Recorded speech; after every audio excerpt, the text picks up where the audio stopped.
Hello everyone, my name is Sarah Majeed and today I am going to be discussing the BCC structure. So what does BCC mean? BCC means body-centered cubic structure. In this structure there exists one whole atom in the center of the unit cell and 1/8 of an atom on each corner of the unit cell.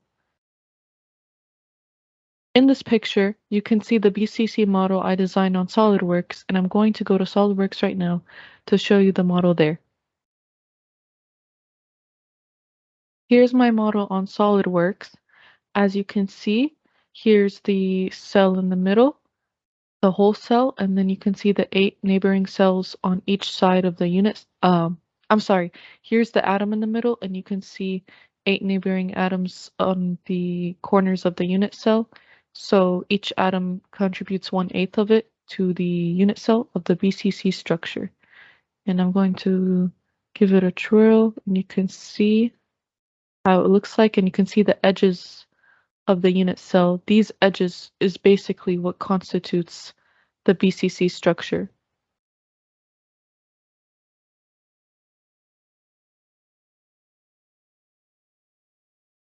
So what elements exist as BCC in nature? There are multiple elements that exist as BCC in nature, but usually these elements tend to be metals.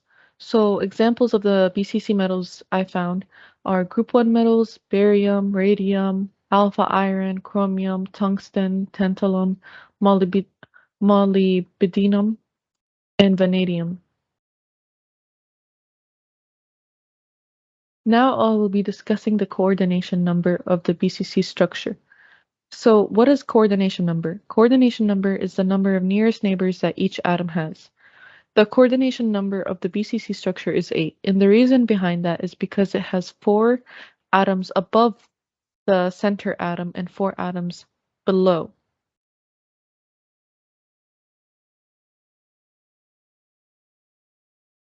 Now I will be discussing atomic packing factor. So atomic packing factor is basically the volume taken by the atoms divided by the volume of the unit cell. So the unit cell is a cube, so it's going to have A cubed. And then in the BCC structure, we have basically, because it's called body-centered cubic structure, we have the body in the center and then we have those on the edges. So we're going to use these atoms to find the relationship between the radius and A. But first we need to find A along the diagonal of the cube or the unit cell. So I use the Pythagorean Theorem, and this would be A because it's the side of the unit cell, and then this is radical 2A because it's on the diagonal of the base. You can do a Pythagorean Theorem here. And then this would be radical 3A, and so basically the length along the diagonal is radical 3A from this point right here until this point right here. And that is the same value as 4R because you have one radius here, 2 radiuses here because of the diameter, and then another radius here. So then you can see that A equals 4R over radical 3. Therefore, the unit of the volume cell is 4R cubed over radical 3. And now we need to figure out what's going on with the atoms. So there are 2 atoms in the BCC structure because there's one in the middle, one whole atom, and then there's an 1/8 of each atom on the sides of the cube. So that's why we have 2 atoms. And the volume of each atom represents more of a sphere. So it's 4 over 3 pi r cubed.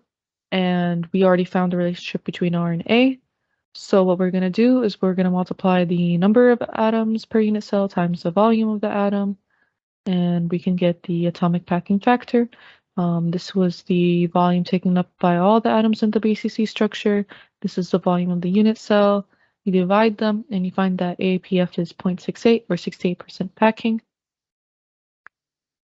So now I'll be explaining theoretical density. In general, theoretical density is the mass of atoms in the unit cell divided by the volume of the unit cell. We already talked about the volume of the unit cell. Now we're going to discuss more about the mass. So in the formula for density, you have N times A over V times NA, where N is the number of atoms per unit cell, so that's going to be 2. A is the atomic mass of a specific element, so it varies from element to element. V is the volume of the unit cell. We calculated this beforehand. And Na is the Avogadro's number, which is 6.022 times 10 to the 23rd atoms per mole. And like we said before, N is 2 atoms per unit cell. V is A cubed, and we said what is the relationship between A and R. And here's a little example regarding the theoretical density. If, for example, we have alpha iron and the radius is 0.1241 nanometers, and we know atomic weight is 55.85 gram per mole, and it has a Bcc structure, we can use the density formula that I discussed beforehand, and we can pretty much find, for example, A. So for example, the density.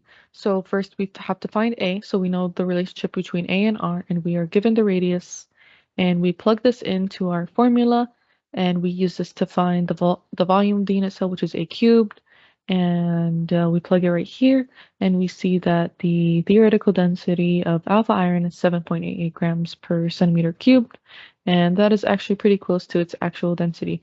So it shows how this formula is pretty accurate, especially because we took the structure into consideration. And now I'll be discussing linear density. So linear density is the number of atoms over the unit length of the direction vector. I labeled it over here, as you can tell. I will be discussing an example for the linear density. If we were to find the linear density of alpha iron along the 111 direction, and we know that's a Bcc structure, and we know its radius already, we need to find the number of atoms along the 111 direction, and that's going to be 2 atoms because you have half an atom here, because mind you, this is not in a 3D form anymore. So we're just going to count the number of atoms along one specific line, so the 111 direction, so that's 2 atoms. And the unit length is radical 3a, because we discussed this beforehand. That's from here up until here, and that will let you find pretty much the linear density. And we know the relationship between A and R, so we can use the R given in the question, find A, and then we can put in the linear density, and we get a linear density of 4.03 times 10 to the 7 per centimeter. Lastly, I will be discussing planar density. Planar density is the number of atoms in a 2D repeat unit over the area of the 2D repeat unit. So I'm going to be focusing on this 2D structure over here, more of like a square. In the BCC, the number of atoms in the 2D repeat unit is 1 atom. The reason behind that is because we're focusing on this square. We're not looking at the atom in the back, the center atom. We are looking at the atoms on the pretty much in the square. This is not considered in our square. This is in a different 2D unit. So we have 1/4, 1/4, 1/4, 1/4. So that's 1 atom. And we know that the area is a squared, because it's a square.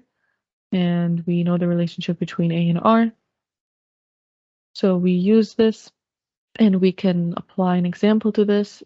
Also with alpha iron, knowing its Bcc and knowing its radius is 0.1241 nanometer, we get that the planar density is basically going to be 1 atom over A squared, and we know A squared, the relationship between it and R. We're given R. We can find A squared, and we can plug it into our formula. So it's 1 atom over 8.21 times 10 to the minus 16 centimeter squared. And we can find the number of atoms per centimeter squared, and that is 1.22 times 10 to the 15. And that concludes my PowerPoint about the Bcc structure. Thank you for listening.